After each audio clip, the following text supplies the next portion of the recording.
Están íntimamente relacionadas con el mundo funerario de las diferentes culturas que enriquecieron nuestra ciudad. De este modo conoceremos cada una de las sociedades que afectan a nuestro territorio de una manera diferente y muy atractiva, tratando desde ajuares funerarios que estaban siendo documentados en los años 80, en el caso de y otras que se interpretarán también de manera actual hasta el inicio de hallazgos de informaciones recientes que se presentarán de forma novedosa algunas de ellas. Presentamos hoy un espectacular conjunto funerario perteneciente a la tumba número 3 de la Estatua de las Varas. Hoy para ello nos acompaña María Isabel Coelho Matilla para su presentación de la que veo la sinopsis de su currículum. La doctora Coelho Matilla se licenció en Historia del Arte en el año 2011, convenció en Arqueología por la Universidad de Jaén, entidad que le concedió el premio extraordinario de grado de la promoción 2007-2011. Desde 2013 forma parte del grupo Patrimonio Arqueológico Jaén, calificado como excelente por la DEVA de la Junta de Andalucía. Se doctoró con calificación sobresaliente en cum laude y mención internacional, lo que le ha permitido estudiar su propia línea de investigación orientada al estudio de la iconografía geográfica y abstracta de la cerámica ibérica. Un estudio inédito hasta el momento en la arqueología ibérica y con lo que se definió una estrategia de investigación e internacionalización canalizada a través de los espacios de investigación en el Museo de Valencia, ambas financiadas por el Ministerio de Educación, Cultura y Deporte. En cuanto a la docencia, impartió la asignatura de Historia del Arte y Arqueología de la Universidad de Jaén, así como en el grado de Historia que tiene máster de estudios avanzados en Historia. Ha participado como investigadora en 14 proyectos de investigación, así como en diversos congresos participados en jornadas, cursos y seminarios, tanto nacionales como internacionales. Además, es autora de 23 contribuciones científicas publicadas y en prensa literarias nacionales e internacionales. Su interés por fomentar la investigación arqueológica se observa a través de la participación de hasta 24 actividades de divulgación y transferencia científica, algunas de ellas financiadas por la CETIC, relevándose la transferencia como un compromiso para las siguientes etapas de su carrera investigadora. Le agradecemos enormemente su predisposición a la hora de participar en este proyecto, inaugurarlo, y a todos y a todas por acompañarnos en el día de hoy. Sin más, le doy paso la palabra a la doctora María Isabel. Muchas gracias. Bueno, muchas gracias. Siempre da un poco de vergüenza este momento de la semblanza. Antes de empezar, me gustaría agradecer a una serie de personas la invitación hoy aquí en el Museo Histórico Municipal de Écija. En primer lugar, a su director por la invitación a este espacio excepcional, a este museo excepcional. No conocía Écija, es una oportunidad también para conocerla. No conocía el museo y es una muestra muy significativa de la importancia de Écija como nudo de comunicaciones en la antigüedad, desde la Edad del Bronce hasta la época moderna prácticamente. Agradecer también a Ana y a Cristina de Arinnova pues todos estos días de trabajo que hemos tenido para preparar esta conferencia. Y finalmente agradecer también a Esther Rodríguez, que hizo un trabajo excelente de la Écija tibetana, que pensó en mí para hablar de esta tumba tan excepcional, la tumba número 13, que tenéis aquí a mi espalda, de la necrópolis del Cerro de las Varas. ¿Pasa? ¿Pasa otra vez? Bueno, y esta tumba es excepcional en la cultura tibetana de forma general porque los materiales que se depositan como ajuar de esta sepultura son una muestra muy significativa de la idiosincrasia tibetana, mostrando de forma además muy interesante el mosaico cultural que caracteriza a este ámbito geográfico, a este ámbito territorial, a que aludiremos un poquito más adelante. Y además es muy interesante porque es una tumba fechada por sus materiales en el siglo II antes de nuestra era y por tanto asociada al momento inmediatamente posterior a la Segunda Guerra Púnica, con el triunfo de Roma y el establecimiento de la estructura de poder y de la forma de organización romana en la península ibérica, en Iberia. Es interesante porque, como decía, con el final de la Segunda Guerra Púnica, que tiene lugar a finales del siglo III, se abre un nuevo periodo de transición, podríamos llamar, entre el mundo indígena y local anterior y el nuevo mundo romano, y en ese momento de transición se produce una serie de diálogos muy interesantes con los materiales que muestran la necesidad de reafirmar y reforzar la identidad turdetana frente a las formas de vida romanas. Y esto también es muy interesante y lo iremos viendo a lo largo de esta conferencia. ¿Pasa? Pero esta tumba es interesante también por otra cuestión. Si ampliamos la escala, la lupa con la que miramos a los objetos que forman parte de la ajuar de esta sepultura, nos habla mucho y muy bien del territorio turdetano de Écija, con dos espacios fundamentalmente fundamentales. Por una parte, el Oppidum, como todos conocéis, Astegi Vetus, con una secuencia de ocupación dilatada desde el siglo VI hasta el I antes de nuestra era, y por otra parte, esta necrópolis del Cerro de las Balas, de la que hablaremos hoy, una necrópolis tardía, muy vinculada también a las nuevas formas de representación y presentación de la muerte que tienen lugar en época turdetana durante la época final, en ese mundo de transición al que estamos haciendo referencia. Y ampliamos un poquito más la escala de análisis o la escala que podemos analizar y estudiar con este conjunto de materiales y nos hablan de la organización territorial del Valle del Guadalquivir, en esta zona de Écija, en concreto con el Valle del Genil, y sobre todo nos habla de otro aspecto fundamental. Pasa. Ahora después volvemos a esta. Pasa un poquito más para adelante. ¿Pasa? Vale. Nos habla de otro aspecto fundamental, que es la posición estratégica de la Écija turdetana. Como podéis ver en el mapa, Écija se sitúa en un espacio de frontera, en la frontera del mundo turdetano. Además, establece un estrecho contacto y colaboración con los grandes territorios ibéricos del Alto Guadalquivir, como son la Bacetania y la Oritania. Esta disposición periférica dentro del espacio geográfico turdetano le dará a Écija un valor añadido en su propio desarrollo histórico, en el propio desarrollo histórico de este momento. Se establecerán estrategias, alianzas comerciales fundamentales entre los territorios ibéricos del Alto Guadalquivir y la propia Écija, que funcionará como elemento transmisor en buena medida de materiales, de ideas, etcétera, con el Bajo Guadalquivir. Su posición también periférica le ofrece otra ventaja, y es la posibilidad de generar distintas sinergias con los principales asentamientos de los dos ámbitos territoriales, por una parte del Alto Guadalquivir y por otra parte del Bajo Guadalquivir. Por tanto, la riqueza patrimonial de la Écija turdetana se manifiesta en toda la suma de elementos que venimos comentando. ¿Pasamos para atrás? Otra para atrás. La siguiente. No, la siguiente. La siguiente. Vale. Sin embargo, ya que estamos en época de premios cinematográficos, Un monstruo viene a vernos, ¿vale?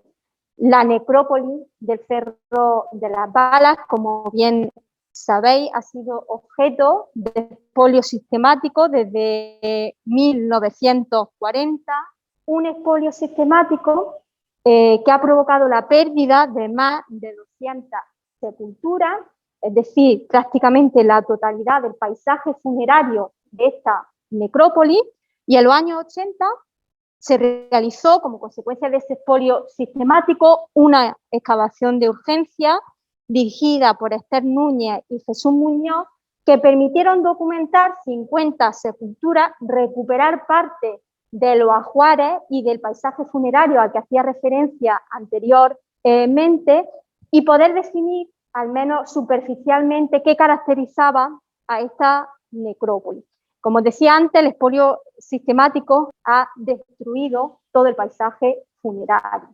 En época prehistórica, en época ibérica, la necrópolis nos dicen mucho de cómo se organizaba la sociedad, cómo se organizaba socialmente, con las distintas clases sociales, pero también qué tipo de creencias tenían. Y esas creencias se manifiestan en la tipología de la tumba, en los tipos de ajuares que se depositan en el interior de la sepultura.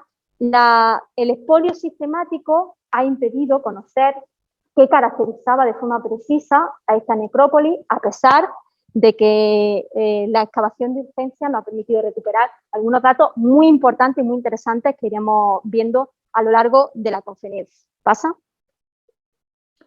Y una excavación arqueológica arreglada, ya lo sabéis, es fundamental, por lo que os estaba comentando, porque nos permite conocer el ritual funerario. Hablaremos mucho de los rituales o no rituales funerarios en época turdetana. La tipología de enterramiento, el tipo de ajuar, la organización social que os comentaba antes de la necrópolis, las creencias a través de la materialización de diferentes objetos que muestran precisamente esa necesidad de vincularse con el más allá y con la vida terrenal, etcétera. Pasa a la siguiente. Antes decía que la tumba, los materiales depositados en esta sepultura número 13 de la necrópolis de Cerro de las Balas, era una muestra muy importante de la idiosincrasia turdetana de la época posconflicto, a partir del siglo II antes de nuestra era, entre el siglo II y el primero antes de Cristo. Y os decía, ahora un poquito más adelante veremos el concepto de turdetano y los grandes debates quizás que hay en torno a ello. No nos vamos a detener mucho porque no es el objeto de esta conferencia, pero sí vamos a dar algunas pinceladas. Como sabéis, la turdetania es una definición, una nomenclatura asignada por las fuentes clásicas romanas, es decir, por el mundo romano, al ámbito geográfico asociado a lo que hoy es el Bajo Guadalquivir. Es un ámbito geográfico que, sin embargo, elimina la complejidad social y territorial de los pueblos que vivían en este ámbito territorial, porque lo unifica todo bajo una misma categoría. Sin embargo, ya lo iremos viendo, la protohistoria peninsular, el mundo ibérico, el mundo turdetano se caracteriza precisamente por todo lo contrario, por la heterogeneidad de sus territorios, la heterogeneidad cultural, a pesar de que haya rasgos culturales comunes, como puede ser la propia cerámica o el lenguaje geométrico, al que haremos alusión un poquito más adelante. Diferentes autores romanos hablan de forma recurrente de la turdetania como concepto geográfico general de este ámbito territorial, como Estrabón, Ptolomeo, Plinio, etc. Y la historiografía, la bibliografía asociada al análisis etnográfico de los pueblos prerromanos, ha intentado siempre definir de una forma más o menos precisa cuáles eran las fronteras, los límites, los espacios de ese ámbito geográfico denominado turdetania, con mayor o menor éxito. Por lo que os comentaba antes, porque la turdetania es un concepto eminentemente exógeno, romano, que no responde a las particularidades específicas de las sociedades de Andalucía, de lo que hoy es Andalucía, tanto en el mundo ibérico como en el mundo turdetano, porque además definir fronteras tan como departamentos tan estancos en el mundo antiguo nos puede llevar a simplificar, y además de una forma bastante llamativa, el desarrollo histórico de las sociedades protohistóricas, en este caso, ¿vale? Por tanto, es interesante un poco reflexionar sobre el concepto de frontera en la protohistoria peninsular. Avanzamos. Dale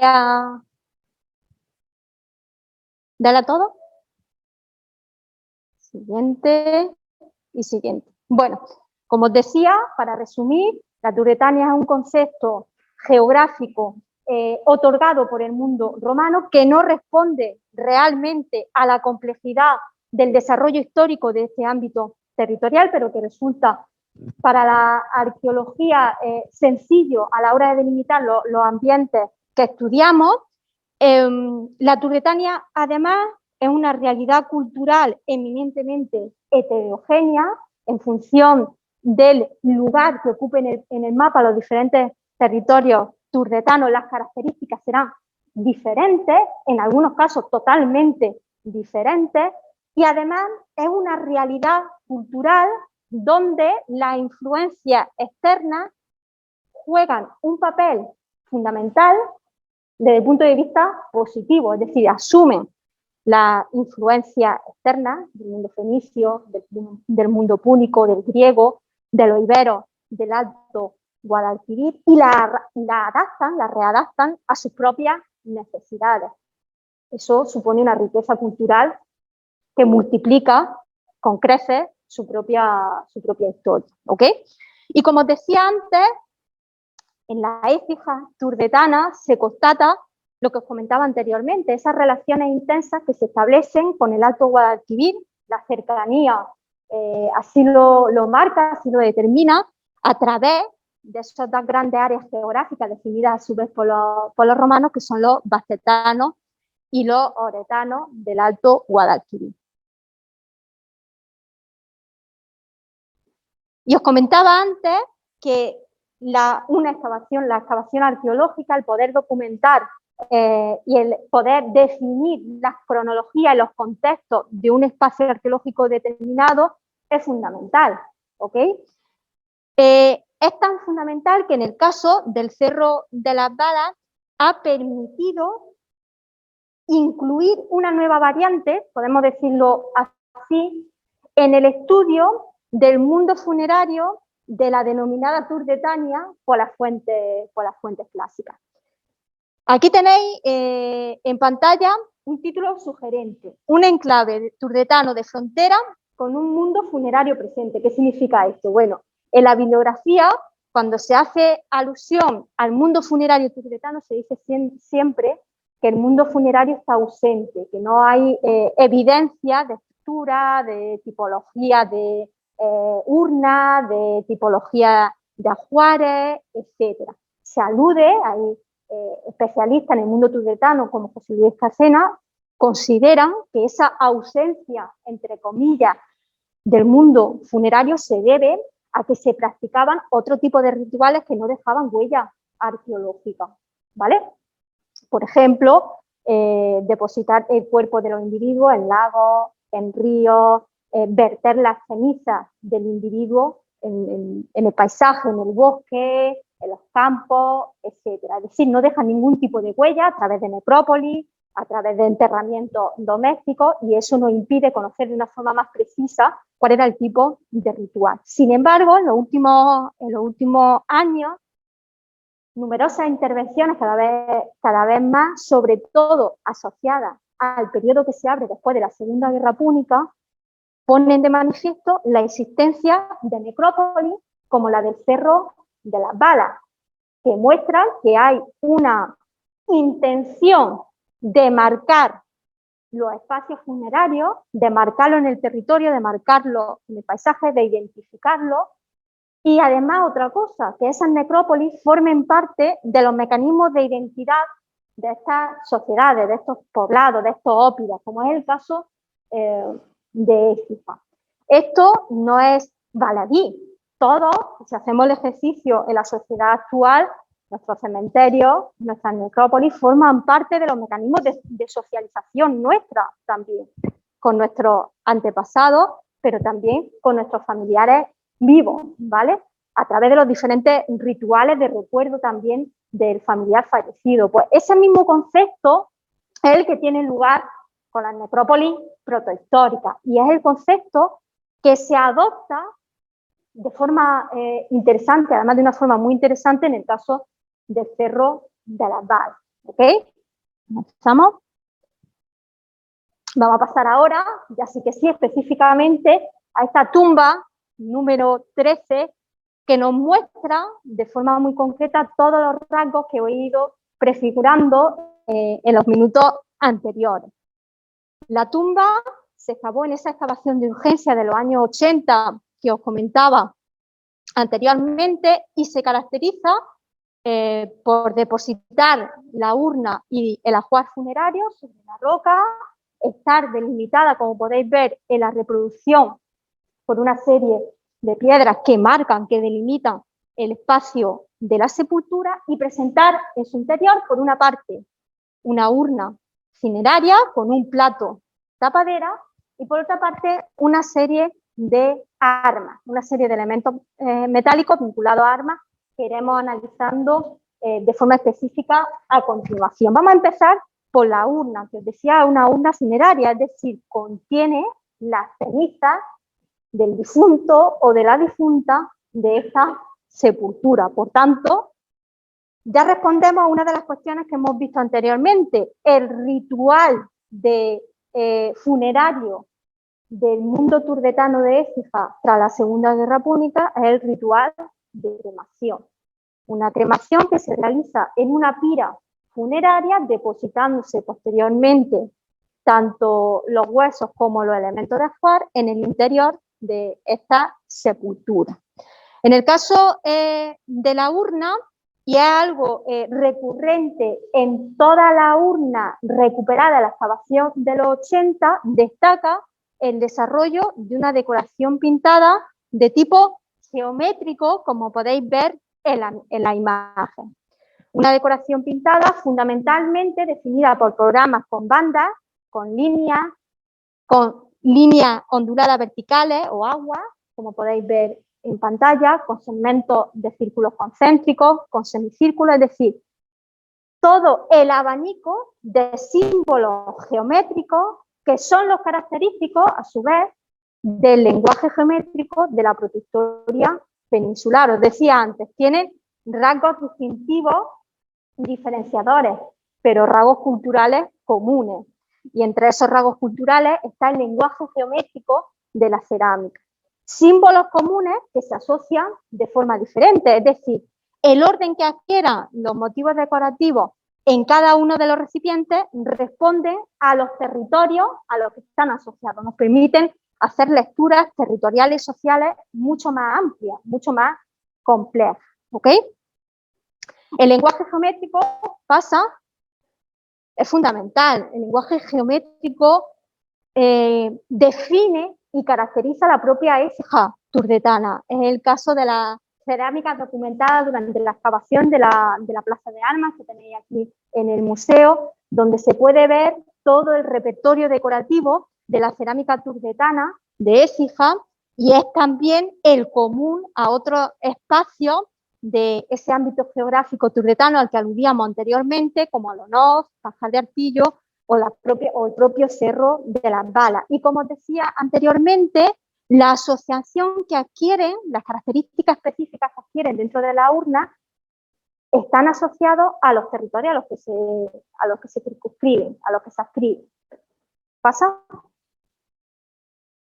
Y tan fundamental es el lenguaje geométrico en el mundo protohistórico, en el mundo ibérico, en el mundo turdetano, que permite incluso subrayar la identidad frente al elemento exógeno, en este caso que es Roma, en ese momento, en ese periodo que os decía antes, que se abre a partir del siglo II antes de nuestra era. Yo traigo como ejemplo una tumba del Ibérico final en la campiña de Jaén, en Arjonilla. Es una sepultura de cámara del siglo I antes de nuestra era, donde se evidencia la identidad ibera del último gran príncipe ibero, del último gran linaje ibero, que son conceptos que seguro habéis escuchado más de una vez, en un momento ya plenamente o casi romanizado del Alto Guadalquivir, en ese siglo I que os comentaba anteriormente. Es una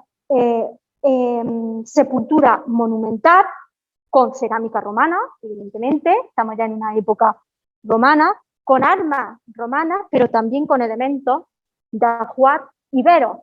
y con elementos de ajuar ibero, donde adquieren un protagonismo y un papel especial la decoración geométrica. Es el caso de todos estos recipientes cerámicos que veis aquí, con los diferentes programas decorativos que podéis ver en pantalla y que sirven para mostrarse a sí mismo, para mostrar al linaje aristocrático, pero también para mostrar al resto de la sociedad la identidad ibera de ese linaje frente a la identidad romana que portan los pobladores itálicos del Alto Guadalquivir en ese momento.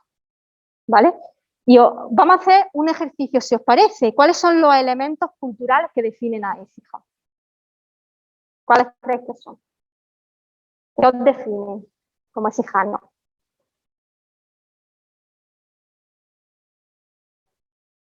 Tenéis tanta historia que todo, ¿no? La arquitectura, ¿qué más cosas? Las torres, por supuesto.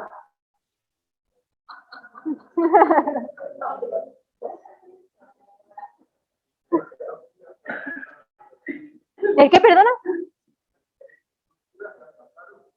Las diferentes culturas, es decir, todos los elementos culturales de esas propias sociedades os definen a sí mismos también. Es decir, que en un momento, si viviéramos un momento de tensión X, en el mundo en el que vivimos, no es de extrañar que vivamos en algún momento un momento de tensión, vosotros utilizaríais todos esos rasgos para definir vuestra propia identidad, ¿vale?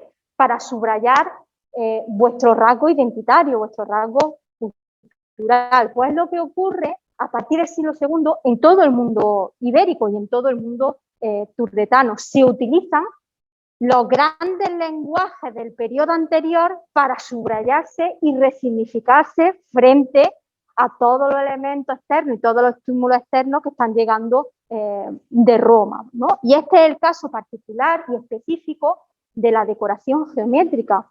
Un lenguaje decorativo al que apenas se ha prestado atención porque es menos llamativo que la decoración figurativa, ¿verdad?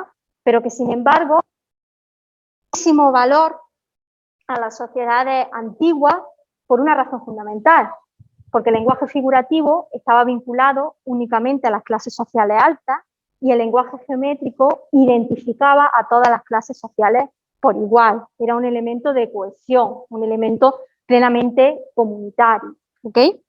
¿Avanzamos?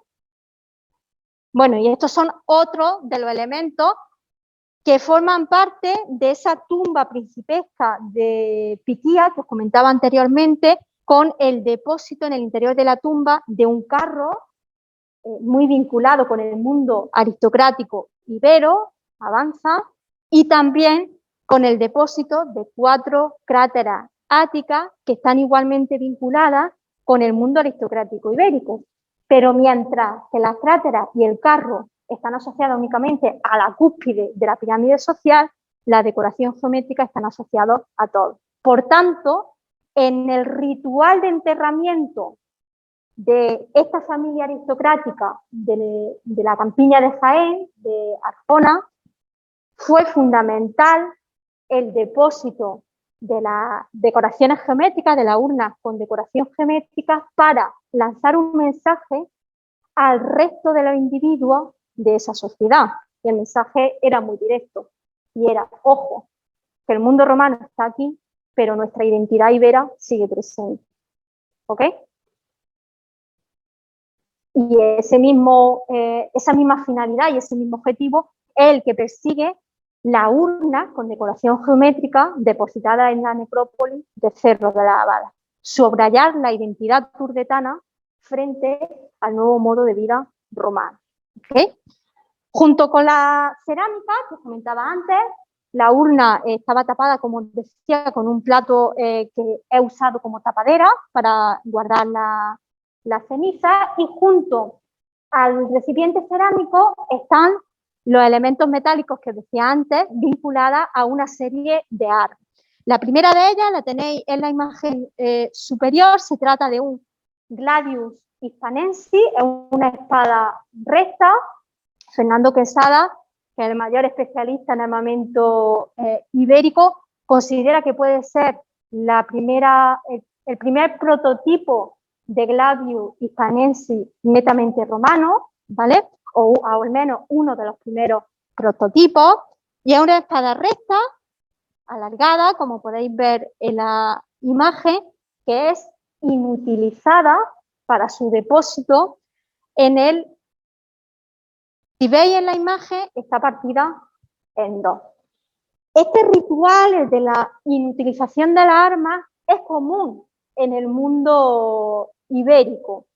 Es un acto simbólico propiamente dicho, al igual que es el del lenguaje geométrico de la cerámica, también lo es la inutilización de las armas. Y en este caso, el aspecto simbólico está vinculado a la relación íntima que se establece entre el portador de la arma y el depósito final de ella. Es decir, si muere la persona que utiliza estas armas, muere también su arma con ella, ¿vale?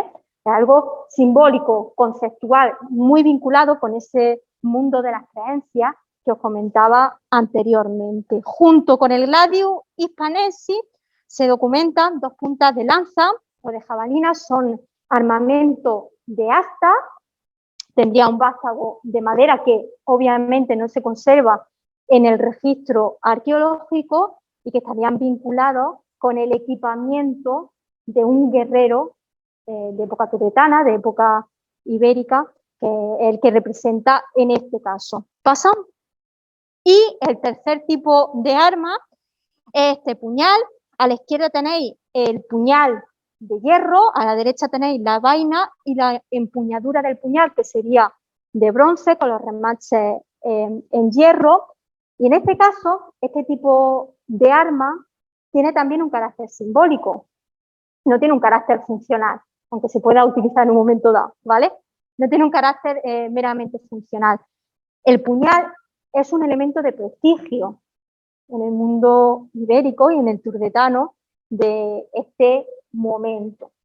Es un elemento que sirve para subrayar el carácter guerrero del que lo porta, su vinculación a esa clase social dentro de la pirámide, dentro del estamento. Y por tanto es un elemento que sirve para subrayar su propia identidad, su identidad individual. Antes hemos visto que la decoración geométrica sirve para subrayar la identidad colectiva y en este caso el puñal sería para subrayar la identidad individual. Fijaros la cantidad de elementos que se van sucediendo en una sepultura aparentemente pequeña, ¿vale? Con pocos elementos de juego, aparentemente, porque la complejidad, como veis, es muy significativa. Avanzamos. Y las armas documentadas, las que podemos ver en esta, de forma específica en esta tumba 13, permite completar el mapa de las armas documentadas en el Bajo Guadalquivir, dentro de los límites de ese ámbito geográfico turdetano al que hacíamos referencia anteriormente, que como veis en pantalla, es un mapa con pocos elementos, con pocos individuos frente a la cantidad de armamento que se documenta en el Alto Guadalquivir, en las tumbas y en las necrópolis del Alto Guadalquivir. Precisamente la presencia de este tipo de armamento en las tumbas de la necrópolis del Cerro de las Balas es otra de las evidencias de las relaciones que se establecen entre Écija y el Alto Guadalquivir, de los contactos, ¿ok? Bueno, ya hemos visto un poco qué tipos de elementos, qué significados tienen cada uno de los objetos que lo integran, que como veis son múltiples, son variados, son multifásicos incluso. Y la siguiente pregunta que nos haríamos sería ¿quién está enterrado en esta urna? ¿Quién es el individuo? ¿Es un hombre o es una mujer? No lo sabemos. No se conservaron los restos óseos del interior de la sepultura y es difícil poder establecer primaria. Me explico. Durante mucho tiempo en la historiografía de la arqueología ibérica se consideró que aquellas tumbas que tenían armas eran hombres y que aquellas tumbas que tenían fusayolas, pesas de telar, eran de mujeres, ¿vale? Este tipo de identificación primaria, sin ningún tipo de análisis osteológico de los restos humanos, tiene un sesgo presentista importante. Nuestros propios prejuicios estaban insertos en ese tipo de identificación. Afortunadamente, la introducción de la antropología en el estudio de la arqueología permitió definir otro tipo de realidades. ¿Conocéis la Dama de Baza? La tumba de la Dama de Baza, que porta esa gran escultura monumental, polícroma, con 4 grandes panoplias completas de guerreros que tienen falcata, lanza, escudo, etcétera. Durante mucho tiempo, durante muchos años, se consideró que era de un hombre, no podía ser de otra persona. ¿Cómo iba una mujer a portar 4 panoplias de guerrero? Y la escultura era una diosa, sin más, ¿vale? El análisis de los huesos determinó que la escultura era la urna funeraria de una mujer y que, por tanto, esa mujer portaba en su cámara funeraria esas 4 panoplias de guerrero. La pregunta ahora era, pero bueno, ¿cómo una mujer tiene 4 panoplias de guerrero? ¿Cómo explicamos esto? ¿Qué significa?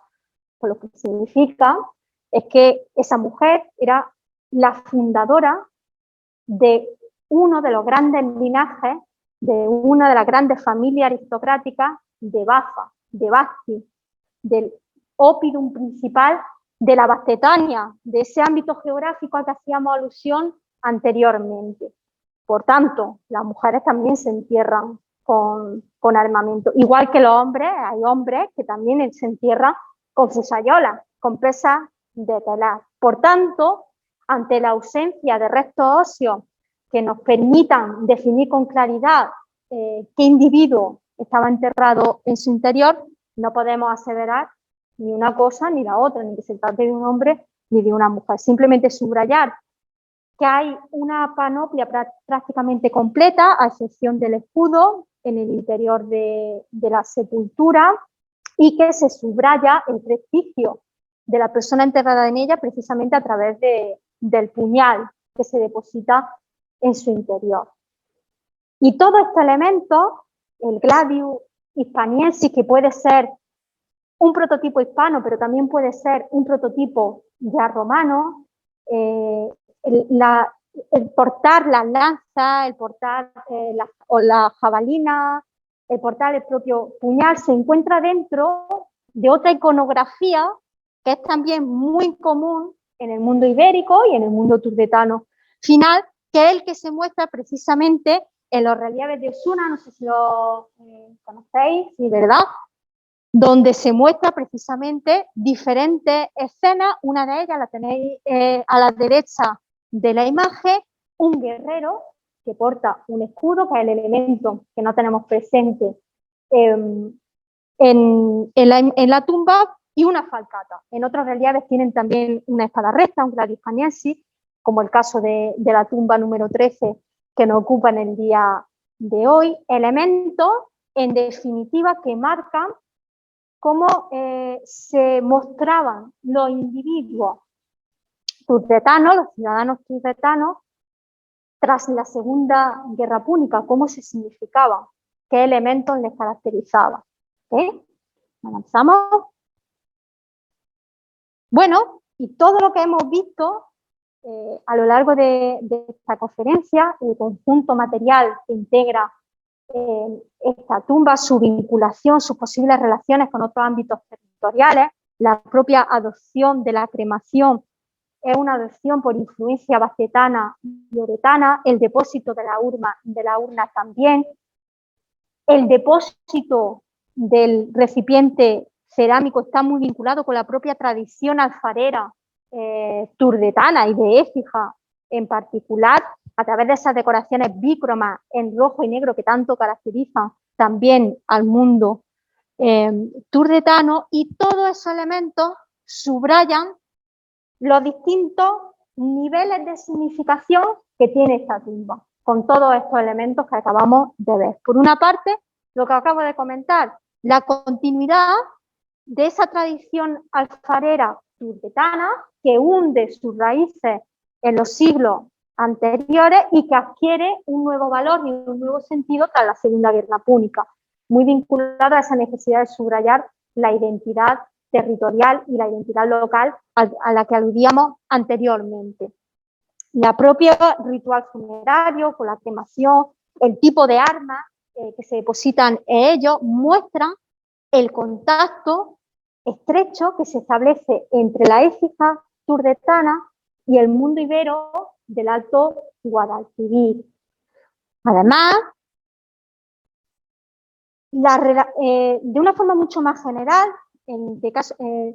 tanto con la tumba número 13, pero también con el resto de las tumbas de la necrópolis, se muestra ese diálogo al que he hecho referencia en varias ocasiones a lo largo de la conferencia, que es el diálogo entre la tradición local, la tradición turdetana y los influjos itálicos. En la necrópolis, en otras tumbas, se depositan junto con el recipiente cerámico turdetano, recipientes romanos, por ejemplo, ¿vale? Es decir, que se establece una dualidad que está muy vinculada a la propia dualidad de este momento de transición al que hacíamos referencia anteriormente. Y además esta tumba número 13 es el reflejo directo de un contexto de frontera al que hacíamos alusión anteriormente, marcado por la progresiva implantación de los modos de vida romanos. Decíamos antes, Gladius Canensis puede ser un prototipo local, pero también puede ser el primer prototipo o uno de los primeros prototipos netamente romanos. Os decía antes también, en otras sepulturas de la necrópolis se depositaba cerámica romana junto con la cerámica turdetana.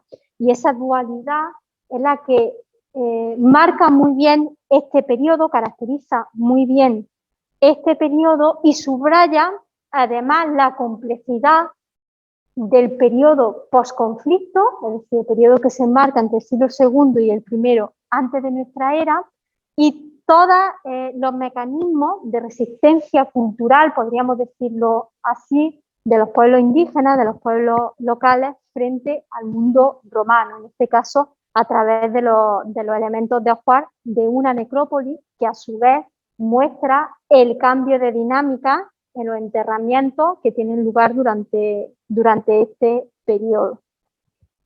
Bueno, y nada más, espero que os haya gustado. Si tenéis alguna pregunta podemos verla a continuación. Muchas gracias.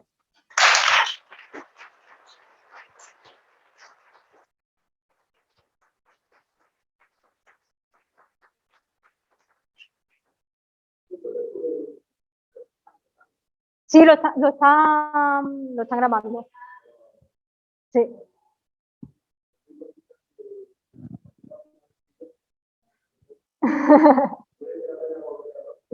Me alegro.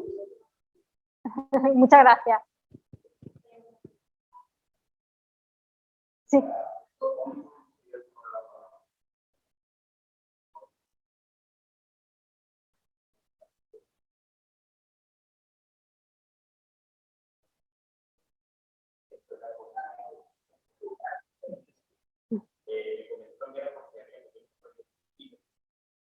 De plomo. Efectivamente. Con de Londero. Se llama precisamente Cerro de las Balas por eso, por la gran cantidad de proyectiles de plomo o glandes, que es otro de los nombres que reciben este tipo de proyectiles, que se documentaron en este sitio. Precisamente la localización de un número importante de este tipo de proyectiles hizo en un primer momento identificar esta necrópolis o relacionar esta necrópolis con la batalla de Munda, que tiene lugar en el 46, si no recuerdo más, antes de Cristo, la guerra civil republicana, ¿vale? Sin embargo, la tipología de la urna y la tipología de la arma mostraba que no tenía ningún tipo de relación la Glandes ni la necrópolis, es decir, que la necrópolis era una necrópolis tardoturdetana de los siglos II, primero, antes de nuestra era, y que la batalla era independiente totalmente de esa necrópolis. Pero en efecto, el nombre tiene un sentido, tiene un porqué, y es la presencia de los proyectiles, de las ondas de plomo vinculadas a ese episodio bélico.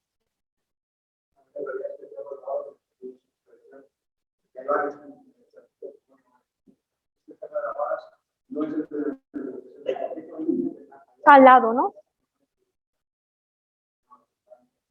Sí.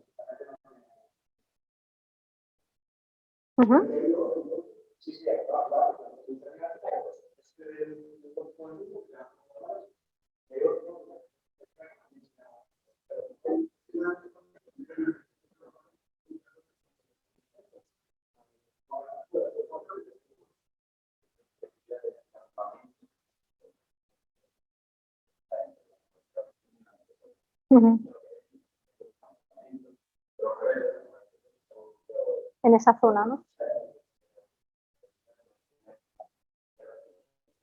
Sí, sí, era la guerra civil. Sí.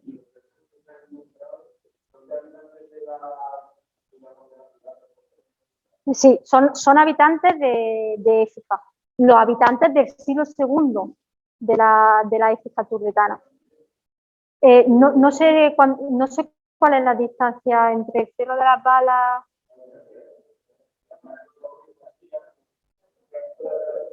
Sí, sí, siempre, todas las necrópolis siempre eran fuera de la ciudad, ¿vale? Por eso, sí, por eso os decía que eran hitos territoriales, eran marcadores del territorio en sí mismo. Cuando tú andabas por los caminos antiguos y veías las necrópolis, ya sabías que estabas dentro del territorio, en este caso de Asquiji. ¿Ya se ponía, no?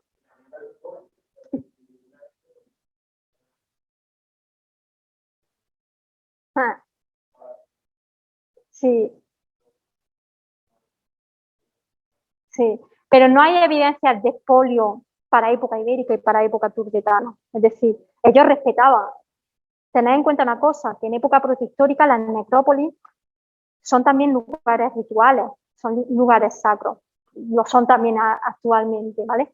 O sea, había un respeto por ellas, ¿vale?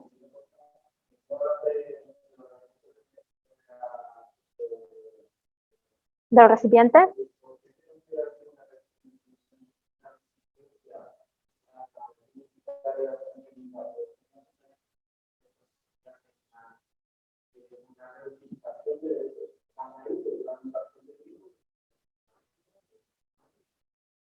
Uh -huh. Uh -huh. Porque en este momento, que estamos todavía a principios del siglo II, no tanto, pero conforme va avanzando el periodo, la presencia de material romano es mayoritaria frente a la presencia de material local. Llegamos a esa conclusión porque siempre los materiales locales se vinculan a enterramientos locales, no a enterramientos asociados a colonos, a personas itálicas, etc. Por tanto, es un elemento para significarse frente a los elementos culturales de otros. De ahí que utilicemos ese concepto de resistencia.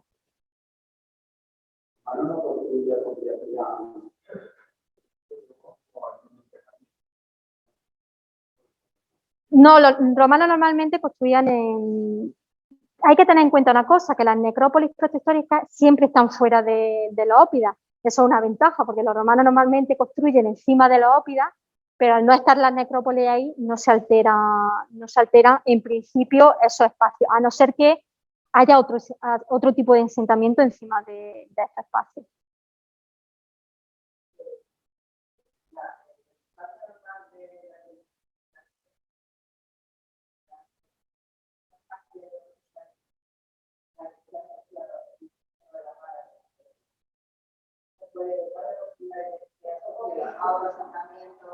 Pues realmente no sabía la distancia, ahora cuando me lo has dicho era 13 kilómetros, ¿verdad? 7, 8, vale. En el Alto Guadalquivir la distancia es menor, ¿vale? Pero eso no significa que el modelo del Alto Guadalquivir se tenga que reproducir en esta zona, ¿vale? También depende de las características del territorio y del entorno. Es decir, que no haya otro cerro con las mismas condiciones más cerca del Ópidum, El mismo se puede, ¿no? O que haya un elemento paisajístico que les sirva como un elemento ritual dentro del propio ritual funerario. Habría que ver las particularidades, los condicionantes de la necrópolis para poder definirlo con más precisión. Sí. 18 kilómetros. Es mucho, sí, es mucho.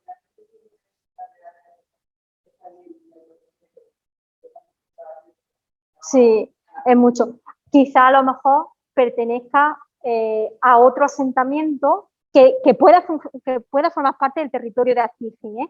El territorio de Actifi no es solamente el ópimo, es mucho más amplio. ¿Okay? Y en época romana la gran sede, ¿no? del convento. No sé si tenéis alguna pregunta más, alguna cuestión más.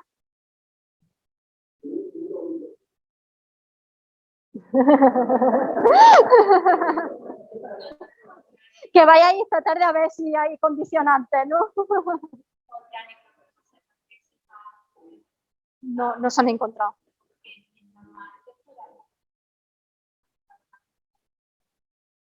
Que está, por eso cabe la posibilidad, os decía el concepto de las necrópolis ausentes, porque no se han encontrado necrópolis para el siglo V, para el siglo... Puede ser que no se hayan encontrado, ¿vale? Y puede ser que se utilizaban otro tipo de rituales que no dejaran evidencia arqueológica, evidencia estructural. Nada. Está por descubrir, está por descubrir. Siempre hay sorpresas, ¿no? Porque esta está pendiente, entonces.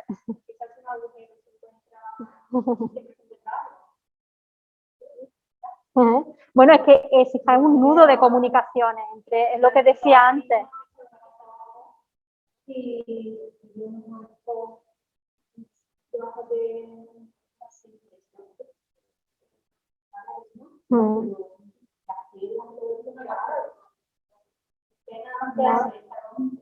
Es que es lo que os comentaba. Sí.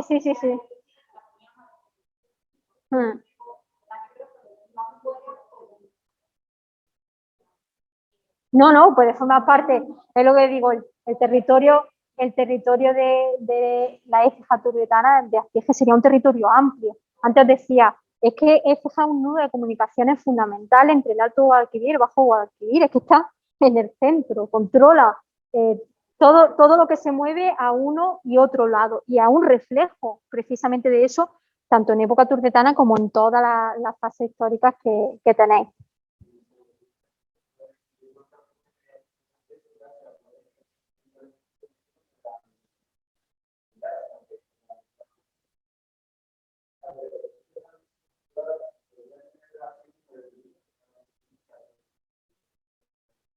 Durante mucho tiempo se interpretó la línea ondulada, os decía antes, son línea ondulada o agua, porque durante mucho tiempo se le denominaba agua y se consideraba que era una abstracción precisamente del agua, del río, que era el elemento fundamental, el elemento divisorio exactamente de la protohistoria. Es difícil poder definir con precisión que se trate precisamente de una abstracción del agua.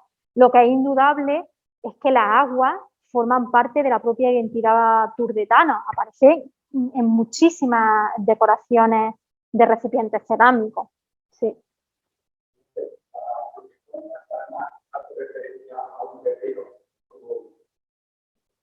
No se sabe.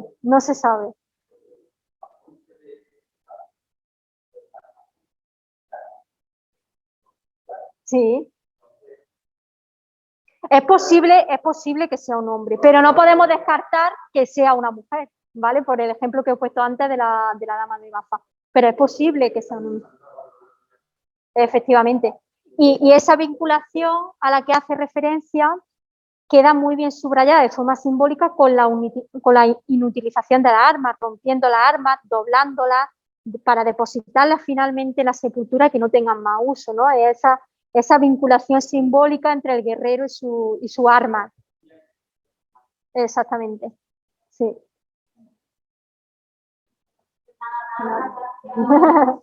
Muchas gracias.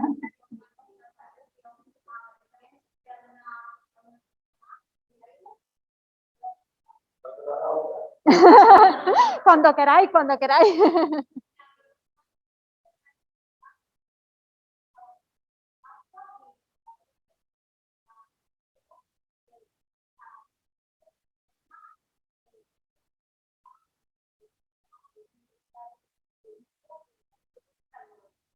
Y también pasamos ya al mundo romano de la ciudad, ¿vale? Os esperamos a todos. Luego, muchas gracias por vuestra presencia.